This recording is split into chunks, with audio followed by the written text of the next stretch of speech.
Jadi ada beberapa poin-poin penting yang harus dicatat.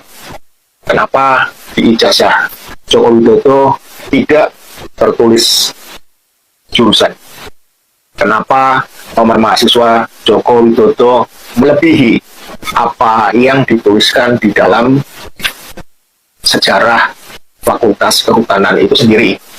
Catatan-catatan itu terlepas dari keanehan yang fundamental, yaitu adanya pas foto yang sama sekali tidak identik dengan profil atau sosok dari Joko Widodo, di mana sejak tanggal 17 Agustus 1963 Fakultas Kehutanan menjadi sebuah fakultas yang mandiri lepas dari Fakultas Pertanian Universitas Gadjah Mada.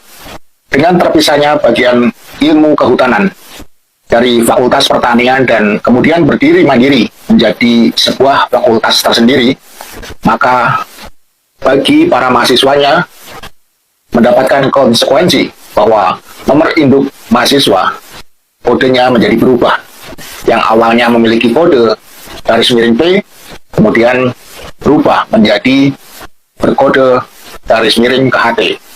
Dan dalam sebuah catatan diperoleh bahwa pemilik nomor induk mahasiswa 1 garis miring KHT dimiliki oleh mahasiswa bernama Haryanto Yudo Dibroto.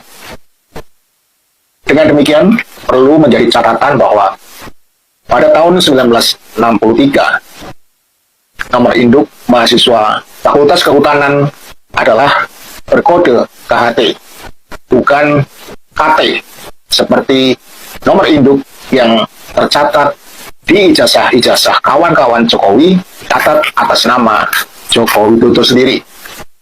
Jadi, itu harus menjadi catatan karena sampai saat ini saya belum bisa menemukan dokumen sejak kapan nomor induk dengan kode KHT tersebut berubah dan berganti dengan kode KT.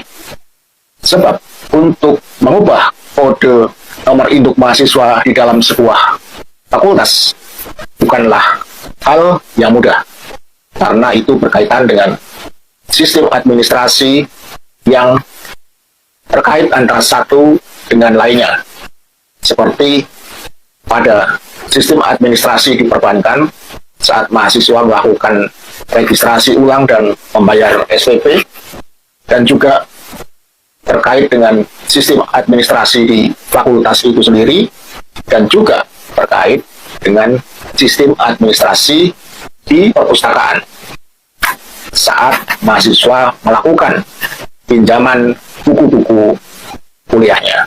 Baiklah, dan ada yang perlu dicatat lagi bahwa sejak tahun 1962 sampai dengan bertahan pada tahun 1994, jumlah mahasiswa di Fakultas Kehutanan hanya berkisar 100 mahasiswa lebih sedikit. Perlu betul-betul menjadi perhatian.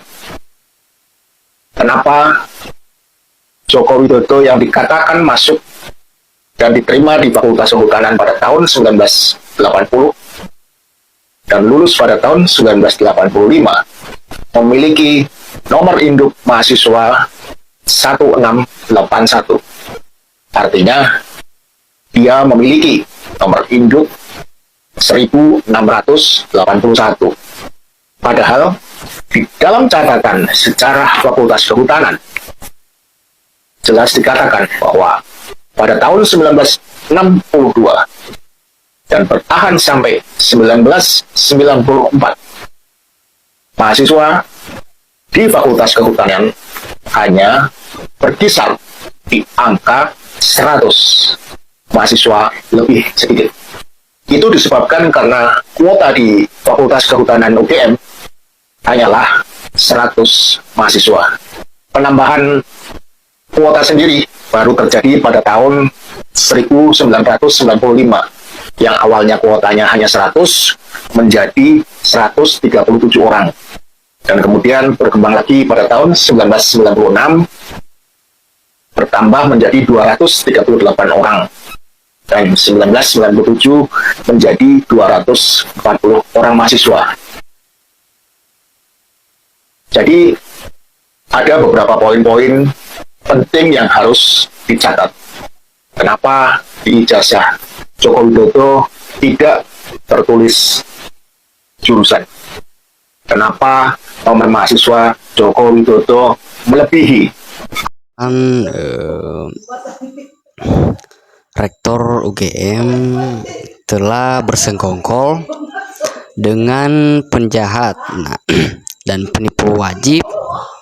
UGM sanksi dan hukum orangnya menyatakan statement TBK bohong. Adil ya Jokowi dan Ova Emilia, mereka melakukan pembohongan. Rektor UGM jadi pembohong. 10 tahun ya kita dibohongin oleh presiden ya tentang ijazah palsu. Harus ya Pak Jokowi dipenjarakan. Ya malu ya punya pemimpin pembohong dan penipu. Jokowi sudah terbiasa bohong. Saya nggak heran ya, tangkap aja Rektor Ova. Tindakan Ova mendatangin ya ijazah Jokowi tanpa disadari merusak kredibilitas UGM. Teman-teman, kalau ijazah Jokowi palsu, Rektor Ova terancam pidana karena telah berbohong. Jadi pengkhianatan terhadap negara, pemalsuan dokumen negara, Rektor UGM harus diperiksa ya karena dia yang buat gaduh. Di sini ya mas, logika yang disampaikan narasumber ini baru detail. Ova yang mempermainkan dan palsukan ijazah Jokowi. Ova Emilia jadikan UGM masuk dan ikut kebohongan dalam politiknya Jokowi. Mungkin Jokowi telah membayar Ova ya, sebaik membungkus kebohongan pasti akan tercium baunya ya, seperti membungkus asap akan keluar juga ya. Jadi lebih baik jujur. Faktanya terbukti palsu ya, bertahun-tahun ribet ngurusin Jokowi ijazah palsu ya. Ternak Jokowi semakin sakit hati ya melihat penjelasan ini. Jadi semoga saja tidak terjadi seperti di Nepal ya. Siap-siap kalau emang rakyat sudah muak dan bosan dengan kebohongan-kebohongan para pemimpin bangsa yang munafik ya. UGM sudah dirusak ya. Jokowi hebat ya, bisa menipu rakyat Indonesia. Setiap kebohongan ya akan selalu diselesaikan dengan kebohongan berikutnya. Yang memalsukan ijazah demi jabatan, kalau semua penegak hukum tidak berpihak kepada lapisan masyarakat, mungkin ya Nepal yang akan terjadi salam akal waras. Rakyat ya percaya palsu ya, kalau asli tidak serumit itu ya, tidak serumit itu kejadian ini ya. Rektor UGM seharusnya ya tahu masalah ijazah Jokowi itu asli atau palsu, karena kata Jokowi dia pernah kuliah di UGM. Semoga pembohong kena azab. Ijazah Jokowi jelas palsu ya. Semoga KPK periksa Ova Lia dapat berjalan dengan lancar. Siapa tahu ada aliran yang menyangkar. Dan hinakanlah dunia akhirat petinggi UGM. Jadi penegak hukum yang selalu membela kezoliman, yang berbuat kebohongan, kecurangan, keculasan, pencitraan palsu ya, lihatlah keterangan ahli, bukan polisi ya, itu sangat tidak meyakinkan. Jadi percaya polisi atau ahli, kita lihat selanjutnya. Nah, jelas ya, menipu masyarakat harus ditangkap. Yang membela Jokowi penjarakan ya, mengapa percaya tanpa bukti? Ya, yang akurat. Kalau ditunjukkan selesai, ya masalah. Kalau tidak ditunjukkan, ya tetaplah sebagai penipu rakyat Indonesia. Nah, sudah disita kepolisian katanya. Jadi yang tunjukkan semalam pada termulnya ijazah apa ya, lucu sekali. Bohong itu ditutupin kebohongan, tapi tambah ketahuan bohongnya. Nah, periksa ya semua yang terlibat membohongi rakyat Indonesia.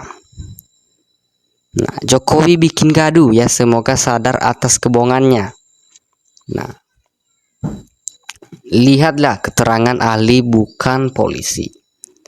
Itu teman-teman ya sangat tidak meyakinkan. Nah, percaya polisi atau ahli?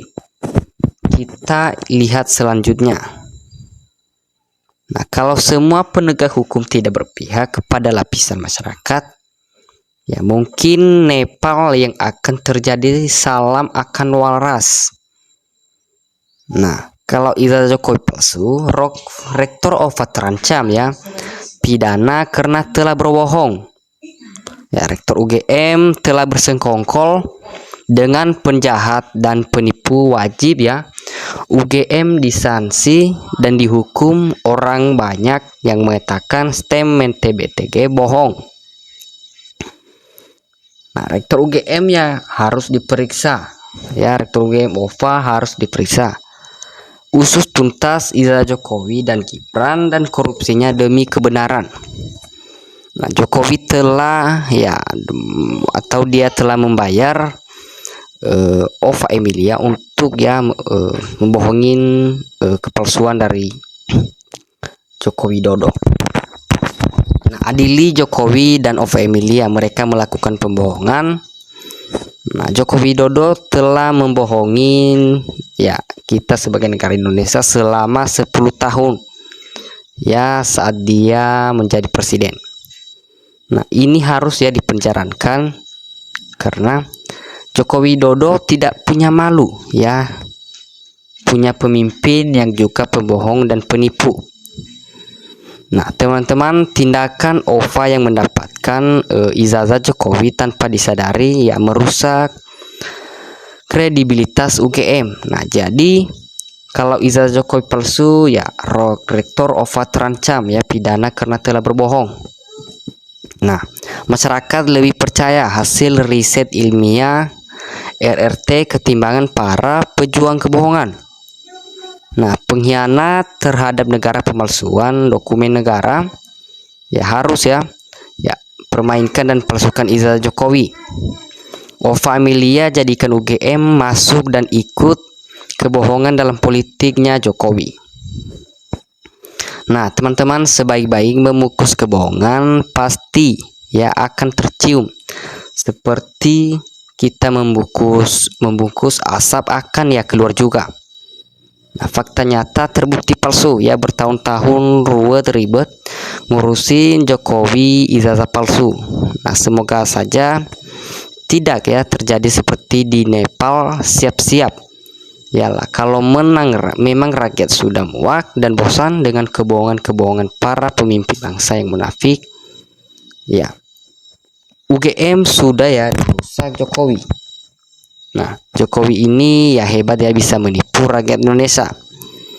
Nah, setiap kebohongan akan selalu diselesaikan dengan kebohongan berikutnya.